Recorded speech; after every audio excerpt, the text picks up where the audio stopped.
ஓம் சரணாகத தீனார்த்த பரித்ராண பராயணே சர்வசியார்த்திகரே தேவி நாராயணி நமஸ்துதி.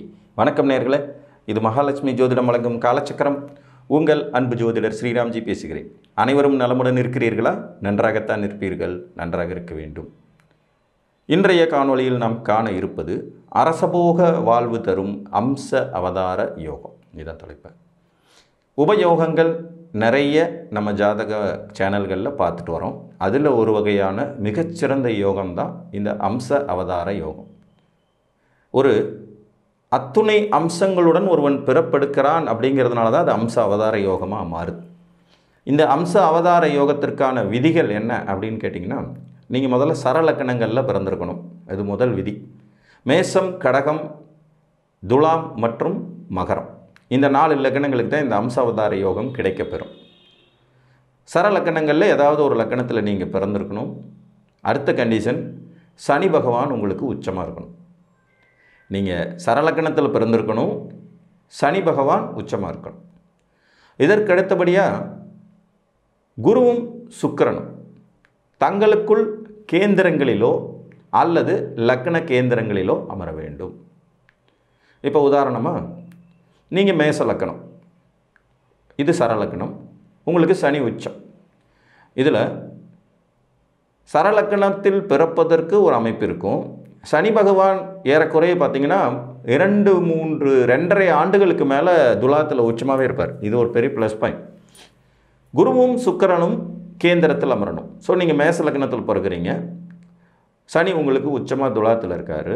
இப்போ லக்கணத்திலே குரு சுக்கிரன் இருந்தாலும் சரி, லக்கணத்தில் குருவும் 4ஆம் இடத்துல சுக்கிரன் இருந்தாலும் சரி, லக்கணத்தில் சுக்கிரன் 4ஆம் இடத்துல இருந்தாலும் சரி, 7ஆம் இடத்துல இவர்கள் இணைந்திருந்தாலும் சரி, 10ஆம் இடத்துல இவங்க இணைந்திருந்தாலும் சரி, இந்த அம்ச அவதார யோகம் உங்களுக்கு உண்டுன்னு அர்த்தம்.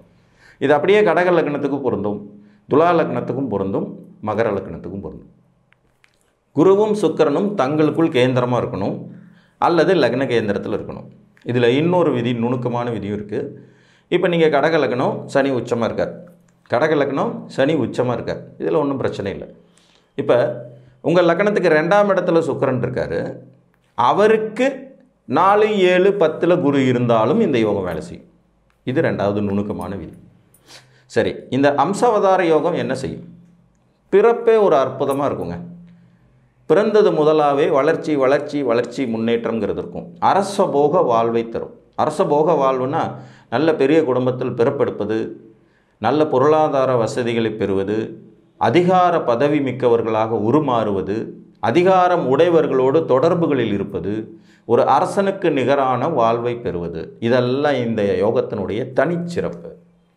கல்வி நிலைகளில் இருந்தாலும் சரி, தொழில் நிலைகளில் இருந்தாலும் சரி, உத்தியோக நிலைகளில் இருந்தாலும் சரி, ஒரு தனிச்சிறப்பு மிக்கவர்களாக இருப்பாங்க. கோயில் கட்டி கும்பாபிஷேகம் பண்ணக்கூடிய அமைப்பு இந்த யோகத்துக்கு உண்டு. தான் சார்ந்த இனத்தின் தலைமை பொறுப்புக்கு வருவதற்கான தகுதிகளும் உங்களுக்கு நிறைய இருக்கும். ரொம்ப அற்புதமான யோகங்களை தரக்கூடிய இந்த அம்ச அவதார யோகத்தில் ஒரே ஒரு மைனஸ் இருக்குது. அதுவும் அதிர்ச்சிகரமான மைனஸ். 48 வயது இவர்களுக்கு நிரம்பும் போது ஒரு மிகப்பெரிய மரண கண்டத்தை சந்திப்பாங்க. அதை ஒரு வேளை அவங்க கடந்துட்டாங்கன்னா பூரணாயிலாக இருப்பாங்க. ஆனால் மோஸ்ட்லி ஆஃப் பீப்புள்ஸ், கிட்டத்தட்ட 99% பேர் அதை கடக்க முடியாது அப்படின்னு தான் சாஸ்திரம் சொல்லுது. புரியுதுங்களா? இந்த அம்சாவதார யோகத்தில் இருக்கக்கூடிய அந்த ஒரு சூட்சமே அதுதான். சரலக்கணங்கள் வலிமையானவை, இது நமக்கு தெரிஞ்ச விஷயந்தான். அதிக வலிமையை தரக்கூடிய, நல்ல பலன்களை தரக்கூடிய விதி குருவுக்கும் சுக்கிரனுக்கும் உண்டு. இதுவும் நமக்கு தெரிஞ்ச விஷயம். சனி பகவான் லக்ன கேந்திரத்தில் உச்சம் பெறுவார் சரலக்கணத்தில் நீங்கள் பிறந்தீங்கன்னா. அப்போ இது சசயோகம், அதிகாரம் செலுத்தக்கூடிய, ஆளுமை செலுத்தக்கூடிய ஒரு யோகமாக இருக்கும்.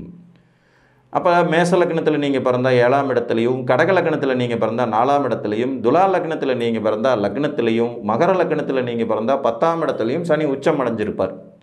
இப்போ சனி பகவான் உச்சம் பெற்ற நிலையில் இந்த யோகம் கிடைக்கப்பெறுகிறதுங்கிற போது குருவும் சுக்கிரனும் தங்களுக்குள்ள கேந்திரமாக, ஒரே வீட்லேயும் இருக்கலாம், தனித்தனியாகவும் இருக்கலாம், இது லக்ன கேந்திரமாகவும் இருக்கலாம், தங்களுக்குள் கேந்திரமாகவும் இருக்கலாம். இதுதான் இதற்கான விதிமுறைகள்.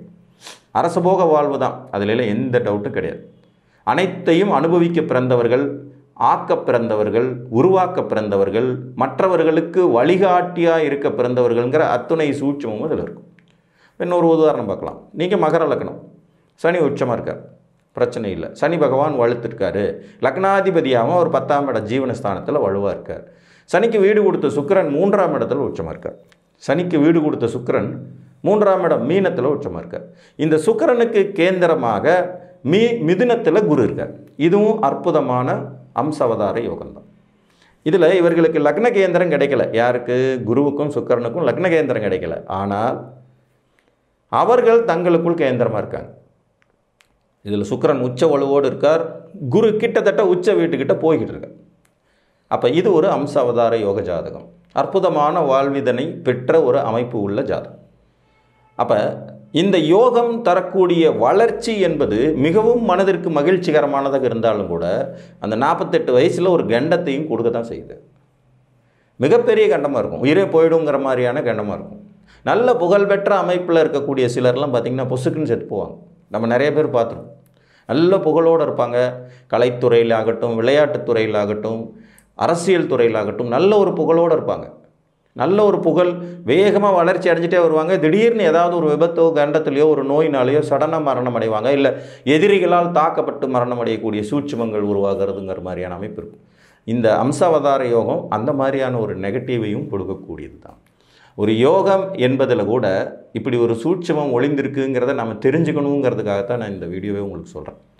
யோகம்னா ராஜயோகமாச்சு, அப்படி இருக்கலாமே, இப்படி இருக்கலாமே, கோடி கோடியாக சம்பாதிக்கலாமே, வளர்ச்சி அடையலாமேன்னா அந்த யோகத்துக்கு பின்னாடி இருக்கக்கூடிய சோகம் என்ன அப்படிங்கிறது தான் இந்த மாதிரி. எல்லா யோகங்களுக்கு பின்னாடியும் இப்படி சோகங்கள் இருக்கான்னு கேட்டால் அப்படிலாம் இல்லை.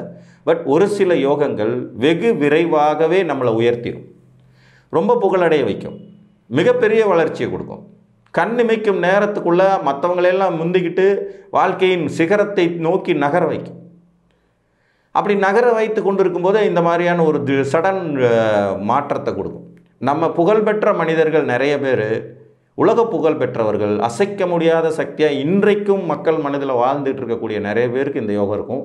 அவங்க சடனாக காலதேவனை வெல்ல முடியாமல் அவர்களுக்குள் கட்டுண்டு போகிற விதியையும் நம்ம பார்க்க முடியும்.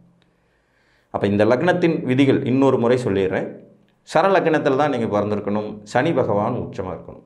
கொஞ்சம் நுணுக்கமான யோகம்தான், எல்லாருக்கும் எளிதில் கிடைக்கும்னு சொல்லிட முடியாது. ஏன்னா சரலக்னத்தில் பிறக்கணும். இப்போ 12 லக்னங்களில் 4 லக்னம் தான் சரலக்னம். அப்போ கிட்டத்தட்ட பார்த்திங்கன்னா இந்த யோகம் கிடைக்க பெறுவதே 40% பேருக்கு தான் கிடைக்கும், முதல் விதி. அடுத்ததில் சனி உச்சமாக இருக்கணும். அதில் இன்னும் கொஞ்சம் ஃபில்டர் ஆகும். அதில் ஒரு 10% பேர் போயிடுவாங்க. சரலக்கணத்தில் இருப்பாங்க, ஆனால் சனி உச்சமாக இருக்காது. அப்போ அதில் ஒரு 10% போய் மீதி 30%. குருவும் சுக்கிரனும் தங்களுக்குள் கேந்திரமாக இருக்கணும். இந்த விதியும் அடுத்து வரும்போது மேற்கொண்டு இன்னும் 10% போயிடும். இது எல்லாம் ஒரு சேர அமையிறதுங்கிறதே பார்த்திங்கன்னா 100க்கு ஒரு 2 பேருக்கோ ஒருத்தருக்கோ இப்படி தான் வரும்.